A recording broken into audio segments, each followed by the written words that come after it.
Here we are, we've finally made it to the final position of this series. Basically, 2 times per year, I post my rankings for how I believe the players at every position stack up against each other. One time comes out about midway through the season, which is where we are now, and the other time comes in the off-season after all of the guys are done playing for the year, and it's important to do this because things can change so quickly in the NBA, so you have to consistently take the new information and data into account for these types of things. We've already posted the videos about the point guards, shooting guards, small forwards, and power forwards, so be sure to go check those out after you watch this one if you haven't already. But now, it's time to finish things off by going through the top 10 centers. Before we start though, it turns out a good amount of you watching aren't even subscribed to the channel, so if you enjoy the content, consider hitting the subscribe button, as not only does it help out a ton, but I'd also very much appreciate it. Now with that being said, let's begin. Before we get into the top 10, we'll start off with a few honorable mentions that just missed the cut, and the players that fall into this category are Nikola Jokic, Nicholas Claxton, and Alperen Şengün. Vucevic is a former All-Star caliber player who isn't quite at that level anymore, but he is still putting up a solid 18 points and 11 rebounds per game. His interior defense has just kind of fallen off pretty hard. Nicholas Claxton, meanwhile, has been one of the league's biggest risers this season, finally claiming the full-time starting center spot for the Nets, and as a result, he's becoming a Defensive Player of the Year candidate. Then, speaking of big-time risers this year, Şengün has been one of the few bright spots for the Rockets this year, and he's been compared to Nikola Jokic because of his skillful moves around the basket, along with his outstanding court vision and passing ability for a center. Now, to start this list off at number 10, we have Jarrett Allen of the Cleveland Cavaliers. The Cavaliers have the NBA's top-ranked defense this season, and Allen's dominance protecting the paint is a big factor in that being the case. He doesn't necessarily dominate in terms of blocking a ton of shots, but his positioning is so good, his ability to contest shots without fouling is top-notch, his timing on rotations is great, and then on top of that, he also is putting up about 14 points and 10 rebounds per game, shooting 64% from the field, so he converts his looks at a very high level without forcing much.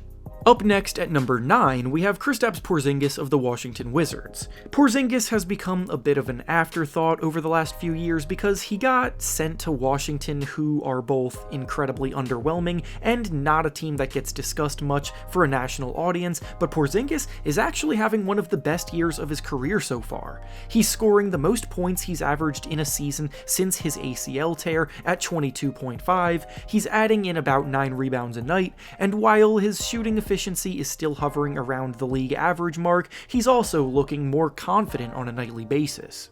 Up next at number 8, we have Miles Turner of the Indiana Pacers. The Pacers were expected to tank this season away and fully begin their rebuild, and Turner himself was expected by most to have been traded by now, but the Pacers exceeded all expectations early on in the year, and Turner himself has been having the best season of his career to contribute to that. Turner is putting up a career high in points and rebounds, averaging about 18 points and 8 rebounds per game. He's once again amongst the league leaders in blocks per game. His overall defensive output as a rim protector has been spectacular, and despite the losing streak that the team went on when Tyrese Halliburton got injured, they're still in contention for the play-in tournament. Next up at number 7, we have DeAndre Ayton of the Phoenix Suns. Ayton's career output has been pretty steady year to year, and this season Ayton is once again producing at a solid rate across the board. He's putting up about 18 points and 10 rebounds per game, he scores efficiently, making 58% of his shots, and he plays solid interior defense for a team that's ranked in the top 10 defensively. Now, with all of that being said, Ayton has been frustrated over the last year or so in Phoenix, and this summer during free agency, it was clear he didn't want to return to Phoenix and tried to sign with the Pacers, but the Suns brought him back by matching their offer, and he has remained professional about things, but you can't help but wonder if he would be able to take another leap forward if he got the sizable role in an offense where like he wanted. Up next at number 6, we have Rudy Gobert of the Minnesota Timberwolves. Gobert was traded for a king's ransom this offseason, and so far, to put it lightly, it has not been worth it for the Timberwolves. Last season, the Wolves finished in 7th place in the West, and at the moment, the Wolves are in 8th place in the West, so they haven't really improved much with him at all. Gobert is still one of the best defensive big men in the NBA, but his value was definitely overstated in the past, and Wolves are now learning the truth of that the hard way. Next up at number 5, we have Karl Anthony Towns, also of the Minnesota Timberwolves. Now, I know for these lists, I've tried to list the players at the positions that they're currently playing, and Towns has been starting a lot at the 4 alongside Gobert, but he's a center at the end of the day, and it's one of the reasons why his fit with Gobert has been so awkward. Towns has been in the top 3 of this position for years on these lists, but he's having the worst year he's had since his rookie season at the moment while trying to figure out his new role. He's also been injured for a decent chunk of the season, so I couldn't justify putting him any higher than this on the list. Next up at number 4, we have Domantas Sabonis of the Sacramento Kings. When Sabonis was traded to the Kings last year, the team faced a lot of scrutiny about their decision to trade away Tyrese Halliburton. But while Halliburton is also thriving in Indiana, Sabonis has been a blessing to the Kings as a team on the verge of ending their playoff drought that has lasted since 2006.